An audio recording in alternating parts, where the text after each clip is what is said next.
Welcome, everybody. This is Joe Iacono with GoBlackKnights.com. Couple nights before the big Army-Navy game. I am super excited tonight to bring you four of my West Point classmates who were superstars. And the further we get away from graduation, we're 31 years out now, they become even bigger superstars in their own mind. These superstars of the Army-Navy game from 1992, Chris Shaw, who was the holder on that team, Gaylord Green, who was the superstar stud wide receiver, Mike McElrath, the free safety and captain of the team, and the hero of the game who banged in the 49-yarder as it was ending, Patman Malcom. And gentlemen, how we doing tonight? Great. Awesome. Good Giddy stuff. Up. All right. Mike, why don't you give everybody an update on kind of where you are now and a little bit about what your life's been like since graduation 31 years ago? Sure. No, Joe, thanks a lot for having us. Awesome to be here. It's awesome to connect with my brothers from the 92 team, 93 classmates. We're currently down in Horsham, Pennsylvania. I had served 20 years in the Army, retired in 2013 and joined the MCOR team, right? First down brought to you by MCOR at Mikey Stadium. And my wife, Jen, and I, married for 30 years, have 3 kids. Tom, our oldest, just got married. Amber she works for the Columbus Crew, so they're hosting the MLS championship in Columbus, Ohio this Saturday. Oh, cool. Same time as the Army-Navy game. And our youngest son, Tyler, is a senior at Penn State. All right, good stuff. Chris, go ahead. Hey, Chris Shaw, number 2, living in Dallas, Texas. I did 5 years, 18 days, and 26 minutes in the United States military. Loved every minute of it. Currently living in Dallas, Texas. I have 2 kids and one granddaughter, which is probably my biggest accomplishment since getting out of the Army and doing everything, besides getting married to my beautiful wife, Amy, who just gave me a look. So all that's good and well. Glad to be here. Glad to connect with my brothers as well and see everybody's doing well. Cool. I love Chris's setup, man. That's very professional there. It looks like he could host his own morning talk show with a cigar or something over there. Looks pretty good with fireside chat action. Yeah. What's grandparenthood like? I've heard it's awesome. Well, I'll tell you what, if I'd have known how good it was, I'd have had my grandbaby first. So I call her Hal Powell. Her name's Hallie. She's 2 and the absolute joy of my life. Got to take her to see Grinch on Ice on Saturday and walk her through all that and ride the carousel horse. Honestly, one of the joys of being now 54. So very cool. Oh man, I feel good. I'm 2 years younger than you. That's good stuff. Go ahead, Gaylord. Our West Point preps guys. Yeah, I mean, you're not 54 for long, brother. You'll be 55 pretty soon. But Gaylord Green, currently the Vice President for Athletic Development here at the Citadel. I like to call it the West Point of the South, but sometimes I call y'all the Citadel of the North. But been down here for about 5 years, loving every minute of it. Kids are doing great. I got a 25-year-old still up in Brooklyn, New York, working in PR marketing. I have a senior at Clemson, pre-med. She'll graduate in May. She'll probably hopefully get into MUSC for med school. And those are the girls. The boys, 18-year-old McKinley's a freshman at South Carolina State, so he's a bulldog up to Highway 26, and with a marching 101. And then I have a 14-year-old Mason in the house. He's a freshman at James Allen Charter High School. My wife is keeping us all in check, and I'm just proud and happy to see all y'all tonight. And my blood's a little bold. I'll be in Foxborough on Saturday. Good stuff. And for those of you who don't know, Chris and Gaylord and I were all in the same beast company together. We're I3 Polar Bears first 2 years. Also, it's funny how much of a close personal connection I have with all these guys. Mike and I were basically commanded sister companies at Fort Jackson basic training units. I was the Charlie Company commander. Mike was the Delta Company commander. And Patman is my neighbor down in Roswell, Georgia. So, Patman, why don't you go ahead and update the folks? Okay, Patman Malcom, good to see everyone. I spent 8 years in the Army, and I was an aviator, flew Blackhawks with the 101st, spent some time in Korea. After that, got out, and I've been in the world of finance and investment management ever since. I have a company down here in Atlanta with some partners where we invest for institutions around the globe. Family, I met my wife after the Army. So when McElrath says he's been married for 30 years, it's kind of crazy. I'm still new to it. But we've got a sophomore in high school and a senior in high school. In fact, my daughter just received a nomination, so very well could be going to West Point. Whoa. So that's All been right. exciting. Took her up Good there stuff. and visited West Point, which was a lot of fun. She got to meet some of the people on this call here, so that was exciting. And one thing I will say is that the senior group from the class of '93 football players, we've got a text where we all stay in touch. So I feel pretty connected to this group. There's some people that are more vocal than others, but we've stayed together, and it's definitely a brotherhood. So great to see everyone. It's good stuff. I remember the class of '93 didn't have a ton of seniors on the team that year, but all made a huge impact, and we're all, like you said, Patman, really close, and really good class of seniors there for the Army football team. I know Gaylord said he's going up to the game this Saturday. Anybody else going to make the trip up to Boston? We'll be there. Let's go. All right. McElrath in force. Nice. Good. That'll hopefully bring the Black Knights some good luck. So, let's get into the '92 game if our memories can go back that far. Basically, Army came into the game, I believe, 4-6 heading into the game. It was back when college football teams only played 11 games, well before the days of NIL and transfer portal and everything else. And, came in as a slight favorite over Navy. But, coming into the game, Mike, kind of as kind of the free safety captain, kind of one of the motivational leaders of the team. What's it like for the fan base out there? What does pregame of the Army Navy game feel like compared to like any other game you've played in? It's an experience, and it's emotional. You try to keep your emotions in check to some degree so that you come out with the right level of adrenaline and that you're mentally prepared for the game. But it's something, it's almost indescribable. I remember our senior year, I went out in the tunnel to watch the end of the march on, because you never see it, right? As a player, you just never have that opportunity, and you want to get a sense of what the spectacle is. And that was a pretty surreal moment. I remember just sitting in the tunnel by myself watching the last portion of the march on as we were sort of getting ready for pregame. And I remember coming onto the field still undefeated. I say it's still undefeated because we listened to In the Air Tonight before we took the field that day. And it's just a phenomenal experience. I remember being exhausted running through the cordon. By the time you get to the end of the cordon, I think I needed to have some oxygen. But it's just a being there with your brothers. It's the last time you're ever going to take the field playing the game that you've loved and have played your entire life. And a lot of emotions that run through, but just a wonderful experience in the game. Was just lights out. For you young Army fans out there who don't know, In the Air Tonight is a song by a guy named Phil Collins, who's way older than all y'all. He's older than us. And it's an awesome song for pregame. Highly recommend you download it on Spotify or whatever your preferred app is. Can definitely get you psyched up. But it's a little different than some of the stuff you kids listen to today, but it's awesome stuff for back in the day. So game gets started, and Army got off to a slow start. It was a rough first half.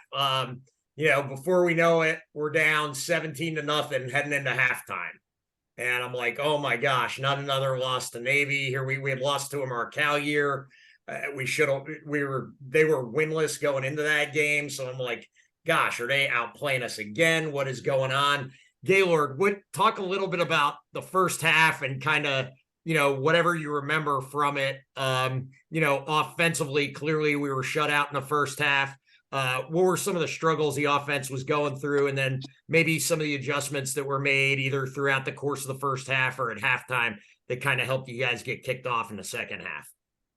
Yeah, Joe, I can't remember what happened. I can tell you this: there was never any doubt. There was any doubt. We were doing what we're doing. You know, I know we're running triple. We were running it both ways. We're running into the boundary. Me and Bill Curtis were going in and out because either we're going to run it from the tight end or we're going to run it from the receiver in the boundary. Yeah. So yeah, there's some struggles. I don't know if there's a fumble or what. I just know it was what it was supposed to be. It was individual battles all over the field, and we were still going to do what we were going to do. So there wasn't any doubt. I tell you that. I don't remember any doubt. I don't remember the score. I remember when Patman kicked that. No need to edit. Kicked the ball through it upright.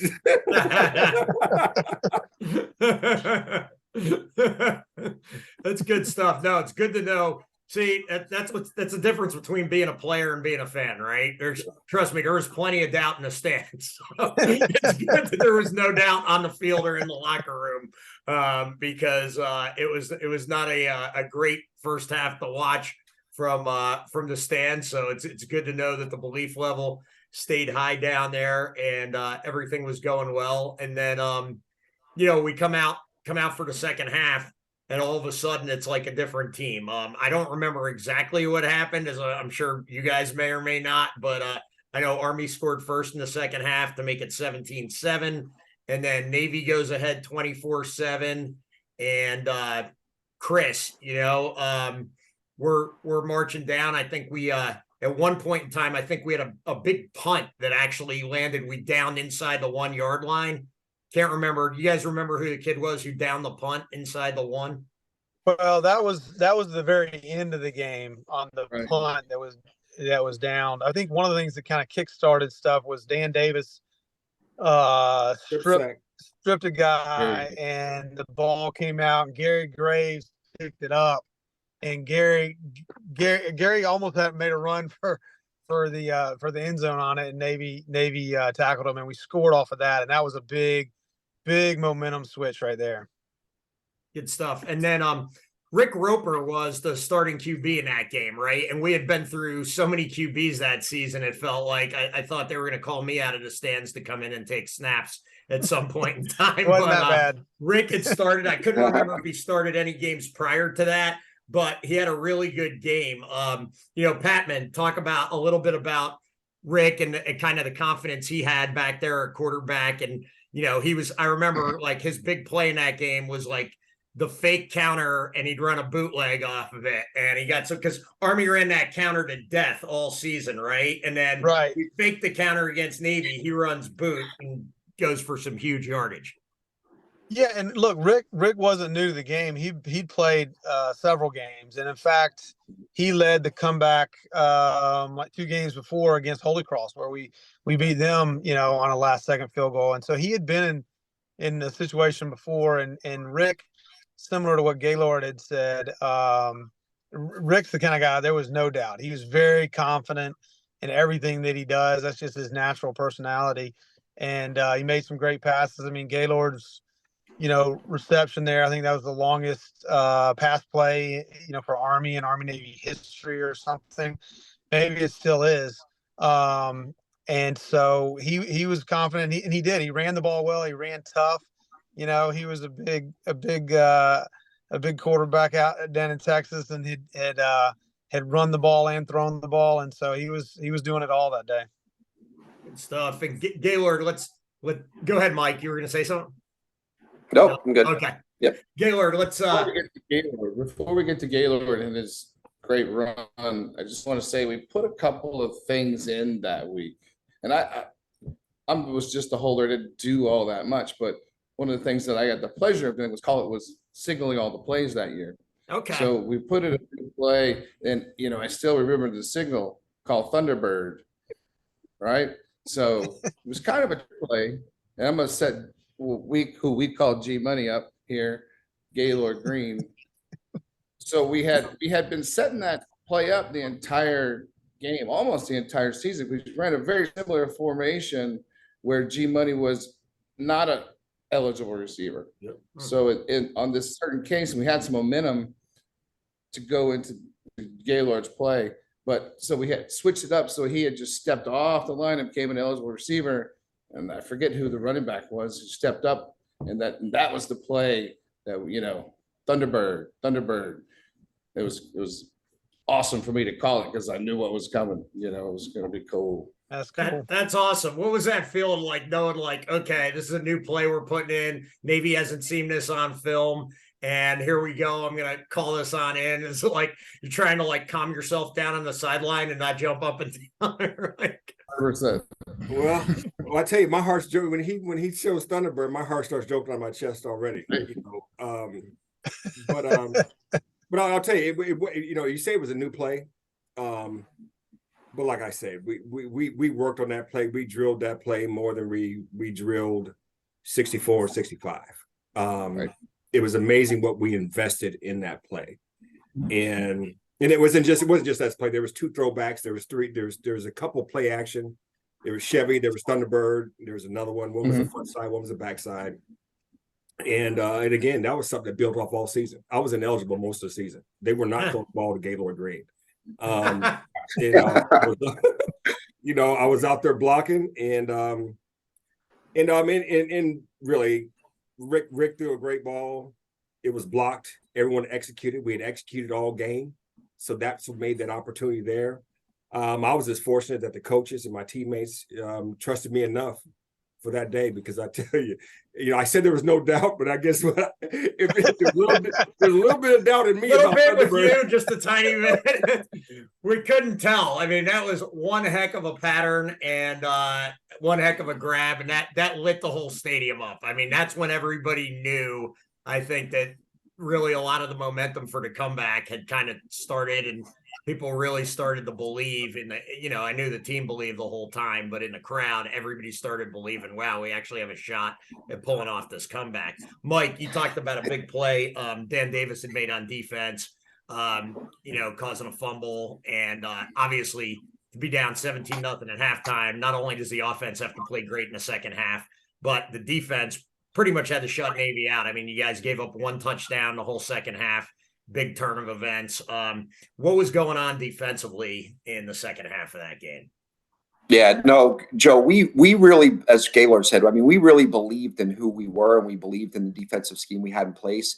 We were caught off guard a little bit, maybe a little bit overconfident in the first half, which enabled to miss some assignments, and which enabled Navy to go up 17-0. We were able to score actually right before the half to make it 17-7.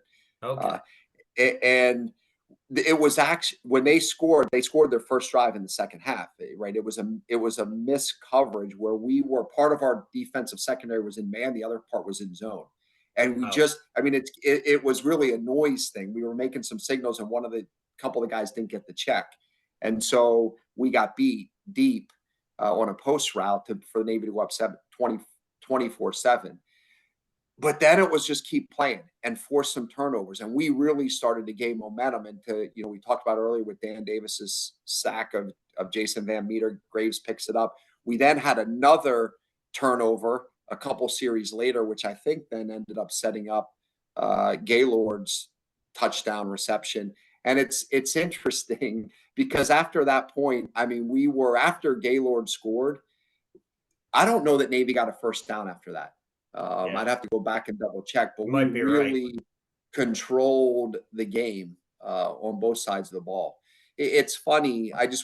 Somewhat unique about the Army-Navy rivalry, the guy Gaylord beat, Chad Chatlos, was the free safety for Navy, captain of the team. And Chad and I actually got to know one another. And to this day, every morning of Army-Navy, we text back and forth, right? I mean, here we are 30 years later, but we still have that connection. And it's just, right, we're brothers in arms. Enemies for one day, brothers in arms for life. And it's just it's something unique about, I think, our rivalry. Very cool. Good stuff. Yeah. So, the other interesting thing about this game and just in terms of being unique is that when we were plebes, you remember this too, Joe, we lost on a last second field goal, and the place kicker's name was Frank Shank. thanks. I mean, can you imagine being a place kicker and having the name that's Shank? your name? Right.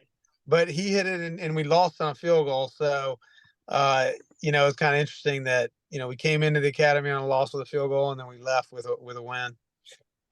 Absolutely. Yeah, and I'll tell one more quick story about that game. I was a freshman. Navy was driving to end up kicking that winning field goal. My older brother was a senior, not a football player, but a senior at the academy. Their class had never lost to Navy Right. until this game. Yeah. I thought I had a pick. I missed it. And then 4 or 5 plays later, Navy kicks a field goal to win the game. So my brother never lets me live that down. He reminds me all the time that I cost him 4 straight victories. You ruined over his Navy. perfect record in his first year. One of the best safeties in Army football history, and he still gets crap every morning for that play. That's good stuff. So, so we scored. Gaylord gets the big touchdown, and then now it's time for an extra point. We're down 4, and back in those days, there was no overtime. So you either had to kind of go for the tie or go for the win. And I was thankful that Coach Sutton and the staff chose to go for the win. But we didn't line up in a traditional 2-point play. Chris, I'll let you take it from here because this was your awesome fake. As I tell my kids, my glory days, right? I mean, we had practiced just like Thunderbird. We practiced the fake field goal, the extra point for this game, and came in. It was called Ranger. So again, these terms that come back to us that bring back the memories more than anything. We lined up, and instead of it being a normal deal, and this was all like a blur because again, I'm calling the play, so I'm standing next to Coach Sutton. He's like, "All right, fake field goal," and I'm like, "Oh, that's me. All right, well, let's do it." So we go out. Tell Pat, Ranger, call Ranger, and I was supposed to throw it. That guy probably still hates me this day because it should have been his 2 points, but it was kind of wide open, so I decided just to run it in, and that was great. A lot of fun. Glad that I could do something for the team that was so important to me, right? Just the guys and the camaraderie that we have. It was just such a thrill to be able to add to the victory, to help these guys do something. You know, that meant more to me than the win, honestly. Yeah. Being able Chris, to I'll add about just right. The senior class and why it's so special is the leadership. Me and Chris got out recruited. we weren't even starting, man. right. But on that day, how many reps we had or whether we were in a game didn't matter, didn't affect our leadership. And I think it all showed up on that day. Of course, Mike had a great day, but he had some key plays. I mean, in that weather, even the fair catches that he had to take that day, I mean, they were not routine. Nothing was routine that day. And I remember, the newscasters must have saw it coming because they panned in on Dan Davis before he made that strip sack. Yeah, that's right. Wow. Even they knew something was coming. And that's what's great. And then really when you sit back, and there are some great teams that come behind us. Ultimating up there when they yeah, you guys started a 5-year winning streak over Navy. So. And I think our class, we're comfortable with the fact that we stayed with it. That's why these 16 guys have a group chat that texts almost continuously. I mean, continuously. Continuously. The silence notifications sometimes. You're like, gosh, I got to work. I got stuff to do. I got kids to. And it's awesome. That is awesome. Good stuff, Gaylord. All right, so then we're down. So Chris gets a 2-point conversion. We're down 24-22. Mike, do you remember the next defensive series? Yeah, so we forced a 3 and out. We got the ball back. Unfortunately, they stopped us. It was probably Patman. It was probably midfield-ish when we punted that ball, right? Yeah. Patman kicks it down. I think in today's instant replay, I think that's a touchback. Of course, you didn't have instant replay back then. And so we down the ball inside the 1-yard line. And again, we forced Navy 3 and out. In fact, we thought we might have had a safety. Thank God we actually didn't have a safety because the game may have ended up in a tie. Yeah. But to Gaylord's point, go ahead, Patman. No, I was going to say, Joe, you were asking earlier. Mike's actually the one that downed it on the punt. Okay. Yeah. And what was interesting about that is that he literally downed it on the 1-inch line. weren't you the one that downed it, Mike, or did you just pick it up? Someone slid. I can't remember. Someone Aaron- slid. Aaron I can't Mitchell? remember who it was. Aaron Mitchell. Was it I Aaron felt like it Mitchell? was like a linebacker. Yeah. Yeah. Yeah. And then I think he slid, and then somehow you picked it up or whatnot. But Yeah. yeah, you were right there. Cool. That's awesome. So, okay. So then they stopped us. So that, yeah, we kick it down there. Then we get another stop, I guess. Was it a 3 and That's out? right. Yeah. We held them 3 and out for the third or fourth time in a row. So now they punt it back to us. And to Gaylord's point, I mean, it was definitely windy. And ironically, the last punt that I received, which was probably beginning midway through the fourth quarter, we actually called a punt return, which we never did. We were always trying to block. Yeah, so we I was blocked saying, like I all the gotta time. field I this didn't punt. think we had a punt return in our playbook. Yeah. and hey, you got to make a play. And so the ball was kicked really short, and I came up and actually missed it. So I sort of muffed the punt, but I fell right on the ball. So Okay. right, that's the last play I had as a punt returner. But hey, you got to play the next play. Yeah. And made the fair catch, I think, inside. Another pretty short punt because I think he was punting into the wind. Patman, were you kicking with the wind on the 49-yarder? Do you remember? Yeah, the kick that I made was uphill and into the wind and snowing. It was uphill. I knew it was coming. I knew it was coming. A foot narrower on each side. And they had But narrowed, and they had narrowed the uprights. Yeah. I can't remember, But I just remember the wind was swirling. That stadium was notorious for swirling. Swirling and, wind. Yep. Yeah. Yeah. Because I fielded the ball on about the 35 plus or minus, and we didn't gain many yards, and then Patman. Yeah. Yep. Yeah. So up to the first, plate. Patman, you guys come in, you and Chris, to kick a 44-yarder, and you can walk us through that sequence. I can tell you've got a better narration of this than I do. So go ahead. No, I'm probably not, Joe. You do a pretty good job. The only thing I will say is that, I remember being on the sidelines there, Chris and I, and we had time to run one play, and we were on a hash. And I just remember going up to Sutton and just asking him to get the ball in the middle of the field. And so he grabbed Rick, and I don't even know if there was a set play on it, but basically told him to get it centered up. So we ran one play before we went in there and centered it up into the middle of the field. And then that's when we went out there. And, I will say Chris and I, had worked together for a long time. And we, think about it, our sophomore year, junior year, and senior year kind of had good snapper all 3 years, we had different snapper our second sophomore year from our senior year, but we'd done it a lot. And so I think there was a certain amount of confidence of just going out there and running through the play. Obviously, one of the things you rehearse from a mental standpoint is you don't want to think too much about what all the consequences are, right? And so it was just go out and execute this as if it was a field goal that you're running in practice, or if it's a regular field goal. And so we went out there and got set up, and everything was ready to go, and give the nod. And Shaw reaches up for the ball, and we just sit there. It's like, come on, what's going on? Like, snap this thing. And of course it was a little bit longer than normal, and it gets snapped, goes through the uprights, going crazy. I think I'm already across half field. Never saw the flag, because the reality was it was a dead ball flag, right? It was a delay of game.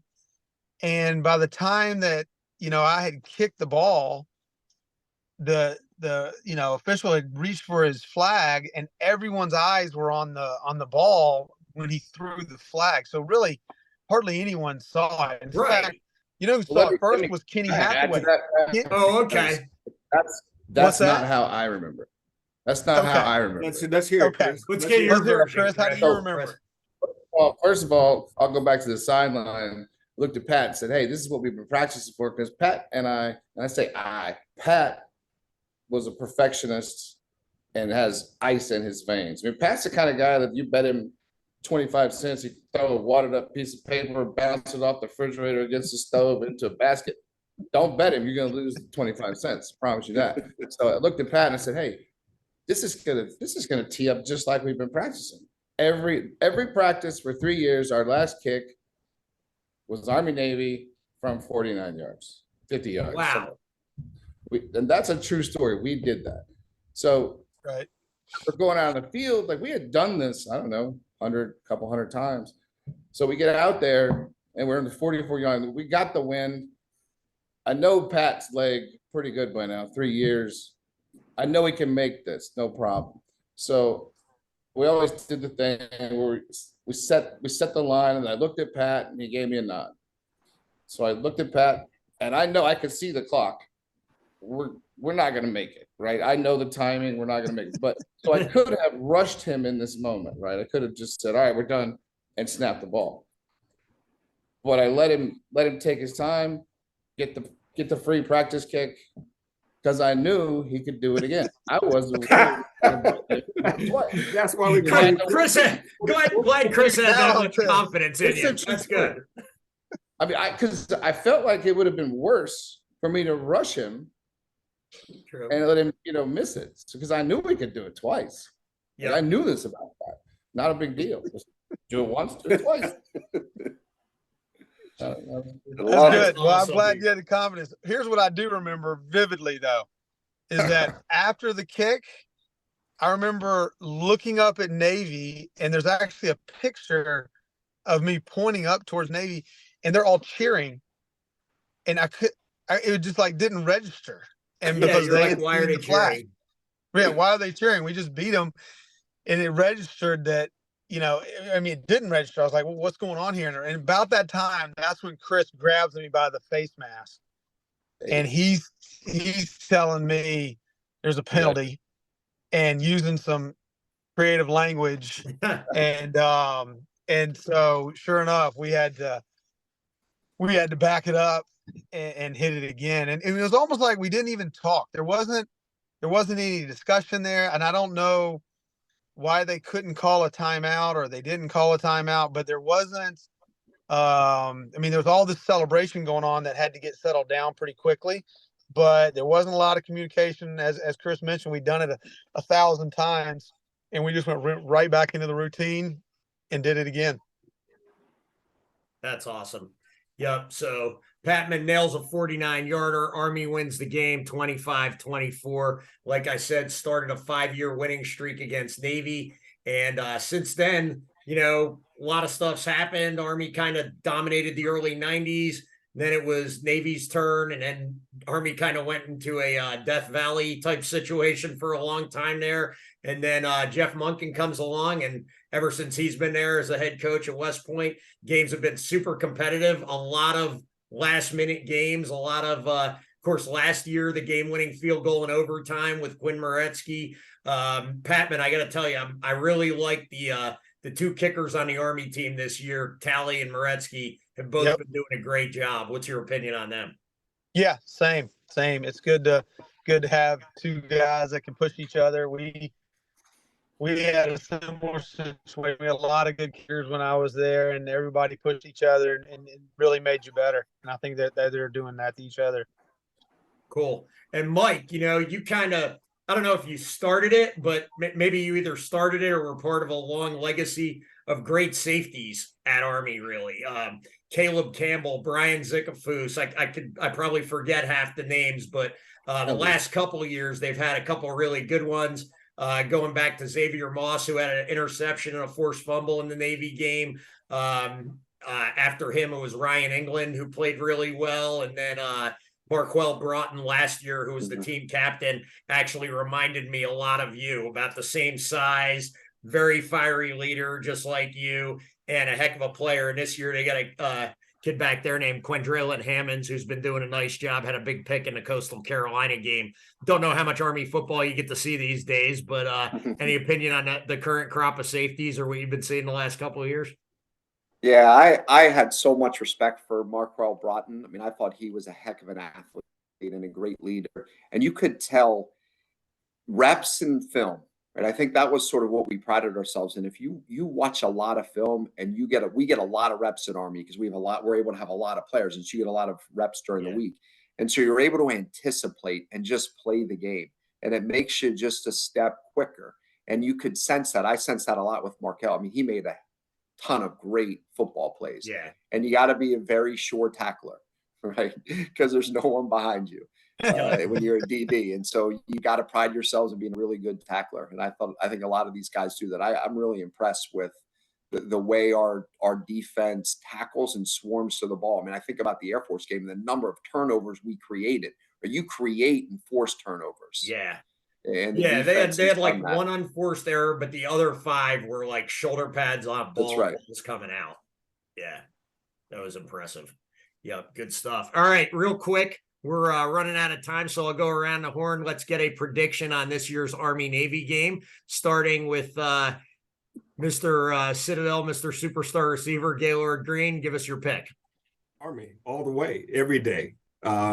Like I said, I'm very close with the program. You know, I've been gone 5 years. I know a lot of those kids.